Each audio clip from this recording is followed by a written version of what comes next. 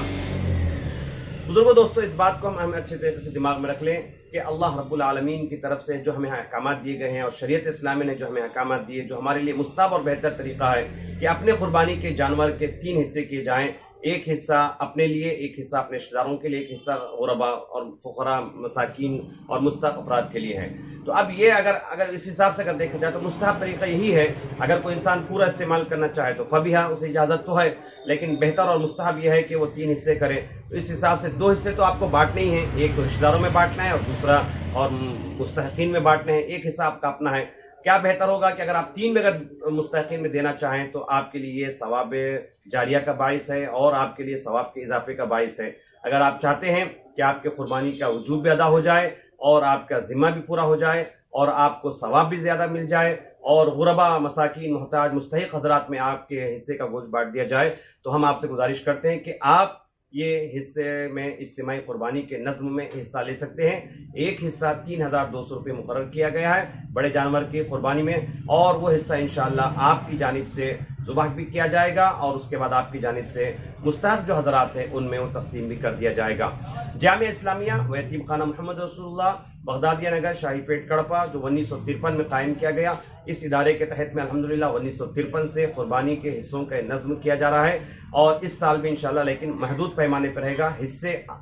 جو حضرات حصے لیں گے ان کے گھروں تک پہنچایا نہیں جائے گا، البتہ ان کی طرف سے جو قربانی ہونے کے بعد غربا، مساکین میں بانٹ دیا جائے گا، تقسیم کر دیا جائے گا اور ان کے حق میں دعا بھی کر دی جائے گی۔ اس سلسلے کو نوٹ فرما لیں۔ جو حضرات میں شریک ہونا چاہتے ہیں یا شامل ہونا چاہتے ہیں یا اپنی طرف سے اس ثواب کے کام میں اپنا حصہ ادا کرنا چاہتے ہیں وہ ہم سے رابطہ کریں۔ اسکرین پر آپ کو نمبر بھی دیے جا رہے ہیں اور اکاؤنٹ کی تفصیلات بھی دی جا رہی ہیں۔ اگر آپ دور دراز رہتے ہیں، اگر آپ اس ثواب جاریہ میں شامل ہونا چاہتے ہیں تو فون کر دیں اور آن لائن آپ اپنے ٹرانسفر پیسے کر سکتے ہیں۔ انشاءاللہ امانت داری کے ساتھ آپ کا یہ حصے کا اور قربانی کے ادا کرنے کا انتظام کر دیا جائے گا۔ شکریہ، جزاک اللہ۔ اس ویڈیو کو مہربانی کر کے دوسروں تک فارورڈ کریں اور اس ثواب کے کام میں آپ جتنا ہو سکے ہمارا ساتھ دیں، اور ساتھ ہی ساتھ حکومت کے جو پابندیاں، قوانین ہیں اس کا بھی اہتمام کریں، پاک صاف صفائی کا انتظام کریں، اور اپنے جو ہندوستان میں رہنے والے دیگر ہمارے اپنے بھائی ہیں دیگر مذاہب والے، ان کے بھی دل آزاری سے بچنے کا، ان کو بچانے کا اہتمام کریں، اور اسی طرح کھلے انداز میں قربانیوں کا اہتمام نہ کریں۔ پردے کے پیچھے اور دیوار کے پیچھے یا کسی بھی قسم کا پردہ کرتے ہوئے قربانی کا اہتمام کریں۔ گندگیاں روڈ پر یا گلیوں میں پھیلانے سے پرہیز کریں، اور جتنا ہو سکے اپنے ذات سے، اپنے عمل سے یا اسلام کے عمل پر پابندی کرتے ہوئے یا اس کو عمل آوری کرتے ہوئے کسی اور کی دل آزاری سے ہمیں بچنے، کسی اور کو تکلیف پہنچانے سے ہمیں بچنے کی ضرورت ہے۔ ان ساری چیزوں کا اہتمام کریں۔ اللہ تعالی ہمیں ہماری قربانیوں کو قبول فرمائے،